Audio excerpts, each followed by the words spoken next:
Assalamualaikum warahmatullahi wabarakatuh dan salam Malaysia Madani.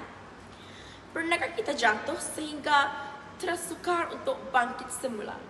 Pada hari ini saya ingin berkongsi sebuah karya yang syarat dengan emosi dan penuh pengajaran, iaitu novel Bangkit Semula hasil nukilan Hakimi Muhammad.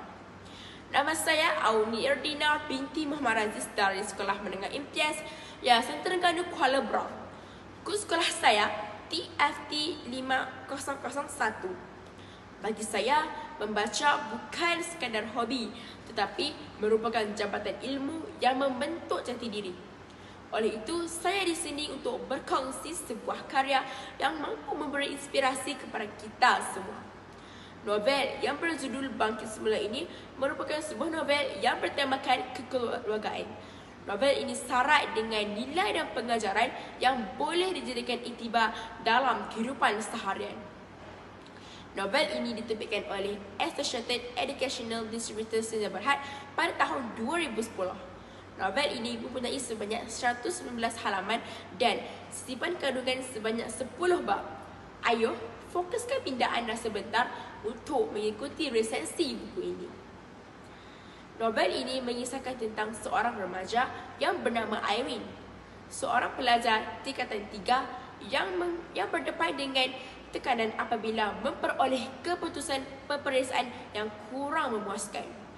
Dia berasa takut untuk memberikan kad laporan akademiknya kepada ibu bapa kerana bimbang dirinya akan dimarahi dan tidak disayangi. Lebih menyedihkan lagi, Irene tidak mempunyai rakan rapat kerana sikap dirinya yang gemar menyendiri. Dia juga sering merendahkan dirinya kerana merasakan dirinya tidak setanding adik-beradiknya yang cemerlang. Perasaan ini menyebabkan dirinya semakin hari semakin murung dan terasing.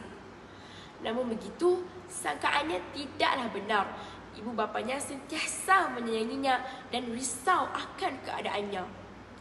Pada suatu hari, ibunya mendekati Irene dengan penuh kasih sayang dan memberi ruang untuknya melepaskan segala yang terbuku di hatinya.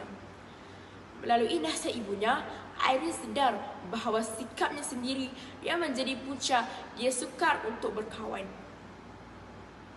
Sejak itu, Irene mula berubah. Dia menjadi lebih ceria, berani mendekati rakan-rakannya dan membuka lembaran baharu dalam kehidupannya. Kemuncaknya, Irene akhirnya berterus terang dengan ibunya tentang keputusan akademiknya. Malah, ibunya tidak memarahinya. Sebaliknya, memberi kata-kata semangat seperti, "Kamu tidak gagal, kamu cuma belum berjaya." Antara nilai-nilai yang dapat kita peroleh ialah nilai kasih sayang dalam keluarga. Bertepatan dengan peribahasa, kasih ibu membawa ke syurga, kasih ayah sepanjang masa. Selain itu, nilai kejujuran melalui aforisme Melayu, berani kerana benar, takut kerana salah. Kita juga dapat melihat nilai keberanian dan keyakinan diri untuk berubah.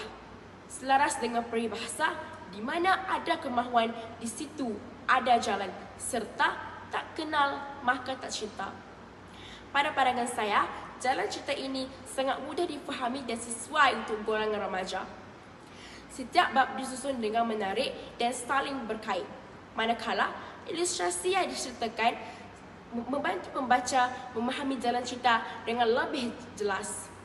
Pengakhiran cerita ini memberikan peringatan kepada kita agar tidak berfikiran negatif terhadap diri sendiri dan keluarga kerana kasih sayang mereka merupakan kunci utama untuk kita bangkit dengan lebih kuat.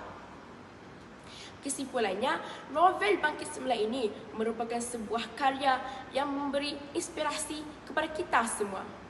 Kisah Irene membuktikan kepada kita bahawa setiap kegagalan bukanlah pengakhiran. Sebaliknya, sebagai titik permulaan untuk kita bangkit dengan lebih kuat. Akhir kata, marilah kita menjadi insan yang lebih positif dan tidak mudah berputus asa.